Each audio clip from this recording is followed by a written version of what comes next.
Nagkagulo sa Iran, mga protesters lumaban sa Iran Revolutionary Guards. Bakit kaya? At yan ang aalamin natin sa JP Amazing Stories.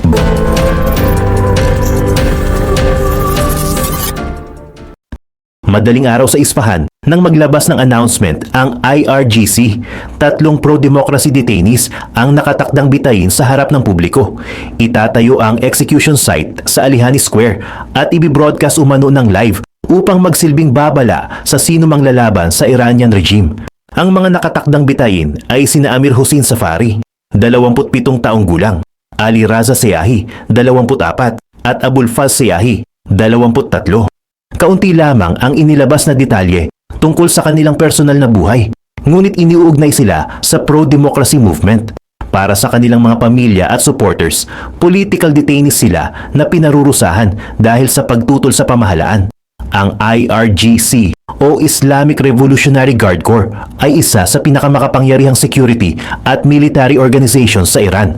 Bukod sa pagdepensa laban sa external threats, malaki ang papel nito sa pagpigil sa mga protesta, pag-aresto sa opposition figures at pagprotekta sa Islamic Republic.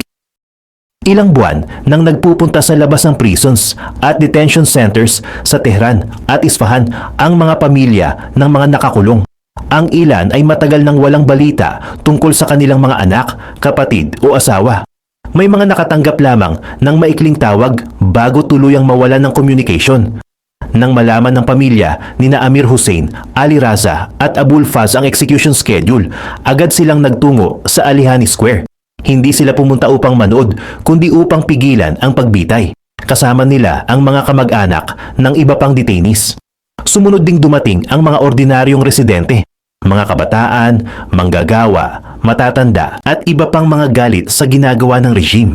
Habang papalapit ang oras ng execution, lumalaki ang crowd sa paligid ng square at sa mga kalapit na kalye. Naghanda ang IRGC ng stage, scaffolding, barriers at malaking banner na may religious verses. Nakasaad din umano rito na ang tatlong detainees ay mga armadong kriminal na konektado sa foreign enemies ng Iran. Ginamit ng regime ang accusation upang bigyang katwiran ang execution. Sa kanilang version, banta sa national security ang tatlo. Para naman sa mga protesters, propaganda lamang iyon upang gawing legal ang pagpatay sa mga kalaban ng pamahalaan. Mabilis na kumalat sa social media ang mga lihim na video mula sa Isfahan. Sa footage, makikita ang mga pamilyang umiiyak, sumisigaw ng pangalan ng mga detainees at nakikiusap sa security officers na itigil ang execution. Walang malinaw na sagot ang mga opisyal. Sa halip, nagdagdag ang IRGC ng armed at anti-riot units.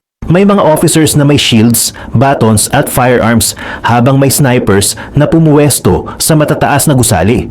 Malinaw sa crowd na handang gumamit ng dahas ang security forces laban sa sino mang lalapit sa barricades. Gayunman, hindi umatras ang mga tao. Ang planong public execution na dapat sana ay maghasik ng takot ay nagkaroon ng kabaligtarang epekto. Sa unahan ng crowd, magkakatabi ang mga pamilya ng tatlong detainees. Alam nilang kaunti na lamang ang oras bago magsimula ang programa. Sa kabilang panig ng barriers, naghihintay ang IRGC sa utos. Habang papalapit ang takdang oras ng pagbitay, umalingaw-ngaw sa Alihani Square ang sigaw ng mga taong ayaw ng manahimik.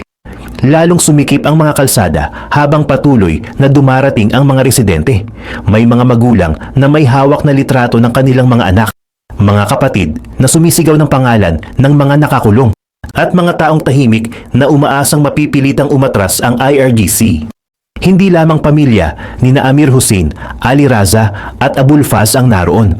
Dumating din ang mga kamag-anak ng iba pang detainees na ilang buwan o taon nang nakakulong.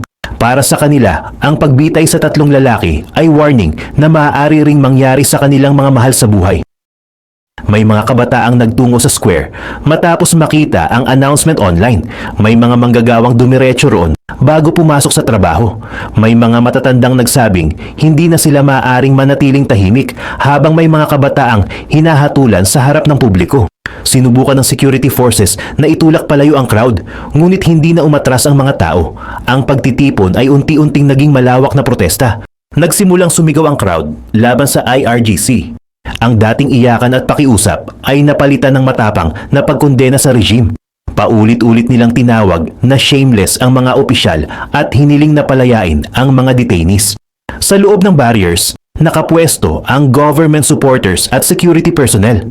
Nasa likod nila ang execution stage habang mahigpit na binabantayan ang bawat pasukan sa square. Nakita ng IRGC na hindi natakot ang crowd sa scaffolding, barriers o mga armas. Sa halip, mas lumapit ang mga protesters at mas lumakas ang panawagang itigil ang execution.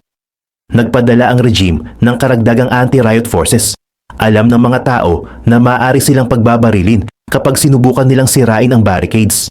Ngunit alam din nilang kapag wala silang ginawa, tuluyang mawawala ang pagkakataong mailigtas ang tatlo. Palihim na nag-record ang ilang residente gamit ang kanilang mga cellphone. Ang iba ay kumuha ng video mula sa mga bintana ng kalapit na gusali. Nagpadala rin sila ng messages na nagsasabing pinalilibutan na ng armed officers ang crowd at tinatakot ang mga pamilya upang umalis. Sa halip na mabawasan, mas dumami ang mga sumama. May mga nagdala ng tubig at pagkain, tumulong sa matatanda at umalalay sa mga umiiyak na kamag-anak. Hindi man magkakakilala ang lahat, iisa ang kanilang layunin, pigilan ng execution. Para sa kanila, hindi lamang buhay ng tatlong detainees ang nakataya, kundi ang kapalaran ng lahat ng maaaring arestuhin dahil sa pagtutol sa regime. Nakatayo pa rin ang barriers at armado ang security forces, ngunit nabigo ang mensaheng gustong ipakita ng pamahalaan. Sa halip na takot at pagsunod, galit at paglaban ang nakita sa Alihani Square. Nagsimulang lumapit ang frontline ng protesters sa barricades. Nagtaas ng armas ang ilang officers bilang warning, ngunit hindi naghiwa-hiwalay ang crowd. Mula sa execution site, narinig ang unang bahagi ng call to prayer. Sandaling natahimik ang ilang tao. Alam nilang senyales iyon na malapit nang simulan ang pagbitay. Sa sandaling iyon, nagdesisyon ang crowd na hindi na sila mananatili sa likod ng barriers. Sabay-sabay na umabante ang mga nasa unahan at itinulak ang barricades. Agad silang hinarang ng anti-riot forces ng IRGC. Nagkaroon ng matinding tulakan. Gumamit ng shields at batons ang security forces habang pilit na binubuksan ng protesters ang daan patungo sa stage. Maging ang mga pamilyang kanina lamang ay nakikiusap ay sumama sa pagsugod dahil wala ng oras para makipag-usap. Shameless! Shameless! Ang sigaw ng crowd. Sinubukan nilang tabunan ang call to prayer mula sa execution site. Habang lumalakas ang kanilang sigawan, mas naging aggressive ang response ng IRGC. Itinaas at itinutok ng ilang officers ang kanilang mga armas sa frontline. Hindi umatras ang protesters. May mga nagtangkang alisin ang metal barriers, habang ang iba ay humanap ng maaaring gamiting pansangga. Walang malinaw na leader ang crowd, ngunit sabay-sabay silang kumilos upang guluhin ang programa at mapigilan ang paglapit ng mga opisyal sa tatlong detainees. Pinalibutan ng additional armed units ang mga kalye papasok at palabas ng Alihani Square. Naglagay din ng security personnel sa mga alleyway sa likod ng execution site. Kita ng crowd ang mga baril na nakatutok sa kanila. Ang ilan ay nagtaas ng kamay upang ipakitang wala silang armas, habang ang iba ay nagpatuloy sa pag-record kahit nanganganib na maaresto. Nang habulin ng security forces ang mga nakalapit sa barriers, pansamantalang nagkawatak-watak ang frontline. Ngunit mabilis na bumalik ang ibang grupo mula sa magkabilang gilid ng square. Doon tuluyang sumiklab ang sagupaan. Nag-charge ang anti-riot forces at gumamit ng batons upang itulak palayo ang mga tao. May mga protester na natumba, ngunit agad silang hinila ng kanilang mga kasama upang hindi maaresto. Nagkaroon din ng komprontasyon sa isang makitid na alleyway, kung saan nagtangkang dumaan ang ilang protesters patungo sa likod ng execution site. Sinalubong sila roon ng armed officers. Ayon sa mga mensaheng nagmula sa lugar, gumamit ang security forces ng live rounds at shotgun pellets. Nang marinig ang unang putok, tumakbo ang mga tao patungo sa mga pader, poste, sasakyan at kalapit na establishmento. Gayunman, hindi tuluyang naghiwa-hiwalay ang protesta.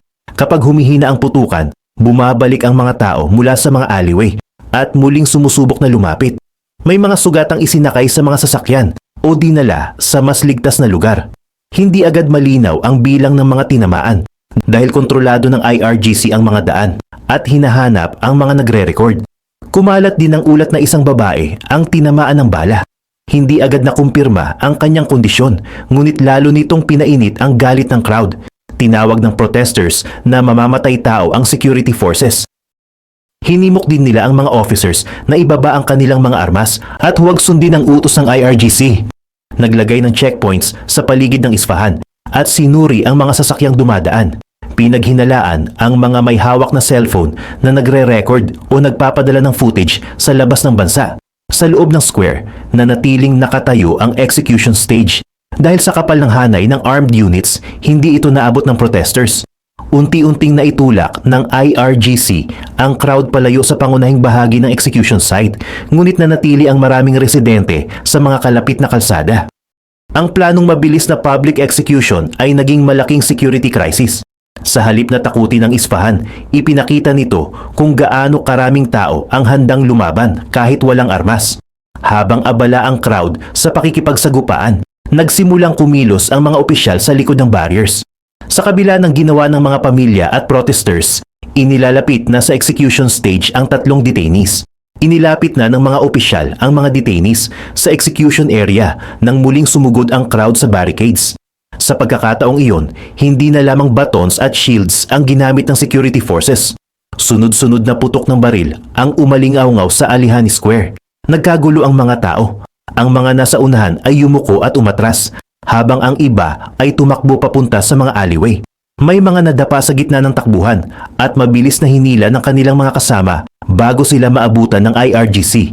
Gumamit umano ang security forces ng live rounds at shotgun pellets upang itaboy ang crowd. Dahil madilim at siksikan ang paligid, hindi malaman ng mga protesters kung saan nanggagaling ang bawat putok. Maya-maya, may mga sumigaw na may tinamaan. Agad na nagtulungan ang mga residente upang mailayo ang mga sugatan. Dahil walang organized medical team sa lugar, sila mismo ang nagbuhat sa mga biktima patungo sa mga sasakyan, bahay at establishmento. Kumalat din ang report na isang batang babae ang tinamaan. Hindi agad nakumpirma ang kanyang kondisyon dahil mahirap makakuha ng verified information habang nagpapatuloy ang operasyon. Sa kabila ng putukan, hindi tuluyang iniwan ng mga tao ang lugar. Bumabalik ang ilang protesters mula sa mga alleyway upang tulungan ang mga naiwan at muling kondinahin ang IRGC. May mga nagtaas ng kamay upang ipakitang wala silang armas. Hinimok din nila ang security forces na huwag barilin ang sarili nilang mga kababayan. Ngunit nagpatuloy ang operasyon. Hinabol ng armed units ang mga protesters sa main road at sa makikitid na daanan. Gumamit ang ilan ng mga basurahan, piraso ng kahoy, at iba pang bagay bilang pansangga habang inilalayo ang mga sugatan. Kasabay nito, patuloy ang lihim na pag-record. May mga cellphone na nakasilip mula sa mga bintana, sasakyan at pader. Kapag may nahuling nagre-record, agad siyang hinahabol o inaaresto ng security forces. Sinuri rin sa checkpoints ang mga cellphone ng mga taong palabas ng lugar. Gayunman, may mga video nang naipadala bago pa sila naharang. Sa footage, maririnig ang sigawan, putukan at utos ng security forces na umalis ang crowd. Makikita rin ang mga taong tumatakbo at ang iba pang bumabalik upang tulungan ang mga naiwan. Sa isang bahagi ng square, nanatili ang mga pamilya ng detainees. Ayaw nilang umalis kahit nakatutok sa kanila ang mga armas. Dahil alam nilang iyon na ang huling pagkakataong mapigilan ang execution.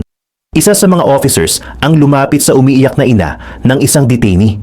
Sa halip na tulungan siya, kinutiya umano siya at sinabihang pagbutihin pa ang kanyang pag-iyak. Nagalit ang mga nakarinig, ngunit agad silang itinulak palayo. Ang mga naaresto ay isinakay sa security vehicles.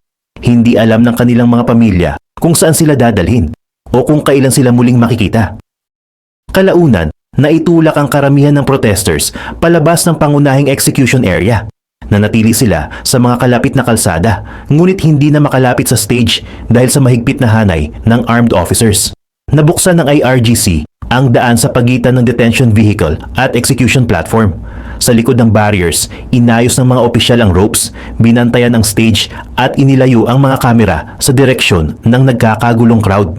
Naririnig pa rin ang sigaw ng mga pamilya, ngunit tinabunan iyon ng panibagong call to prayer at ng mga putok na ginagamit upang pigilan ang sinumang susubok bumalik.